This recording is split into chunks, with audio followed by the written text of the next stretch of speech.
diseases that we are facing today हे adulteration मुळे सुद्धा जास्त आहे, स्पेशली मिल्क अडल्ट्रेशन आणि डायरीमध्ये जे अडल्ट्रेशन होत आहे त्याच्यामध्ये सुद्धा आपल्याला काम करण्याची गरज आहे.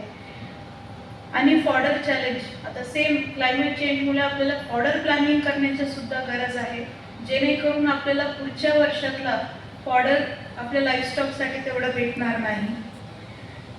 तिसरा एक आहे की विषय की एथिकल प्रॅक्टिसेस सुद्धा असावी.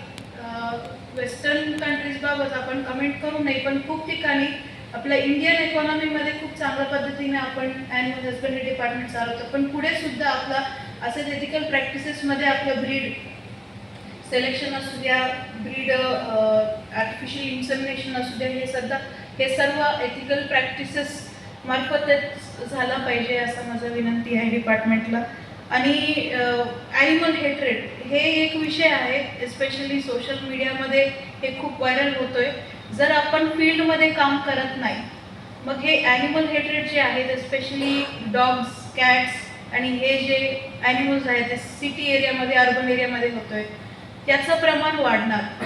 आणि याचा रेस्पॉन्सिबिलिटीसुद्धा मला वाटते की ॲनिमल हजबंड्रीचा आहे. आणि आपल्याला त्याच्यामध्ये जर आपण चांगला कामं केलं, चांगल्या पद्धतीनं प्रिव्हेन्शन आणि वॅक्सिनेशन व्यवस्थित केलं, तर हे सर्व आपल्या सोसायटल प्रॉब्लेम्स जे आहेत आपल्याला कमी होऊ शकतात.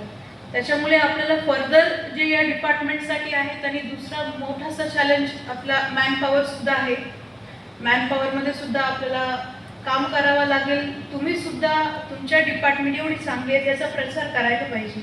एवढं चांगलं करिअर प्रोग्रेशन आहे या डिपार्टमेंटमध्ये आणि सॅटिस्फॅक्शन जे भेटतं आहे त्याच्या जसं डॉक्टर्स स्वतःचं हे घेतात प्राऊड फीलनेस, तसंच ॲनिमल हजबंड्री डिपार्टमेंटमध्ये सुद्धा तो एक निर्माण झाला पाहिजे आणि हे काम आपल्याला करायला पाहिजे, जेणेकरून आपल्याला पुढे जाऊन ॲनिमल हजबंड्रीमध्ये डॉक्टर्स कमी होत असतात. हे याच्यामध्ये सुद्धा आपल्याला डिपार्टमेंटला आणि ॲडमिनिस्ट्रेशनला काम करावं लागेल. हे सर्व कामं आपल्या पुढे आहेत आणि मी सर्वांना परत शुभेच्छा देते आणि सर्व डिपार्टमेंटच्या लोकांना परत पशुसंवर्धन दिवसाच्या हार्दिक शुभेच्छा सांगते.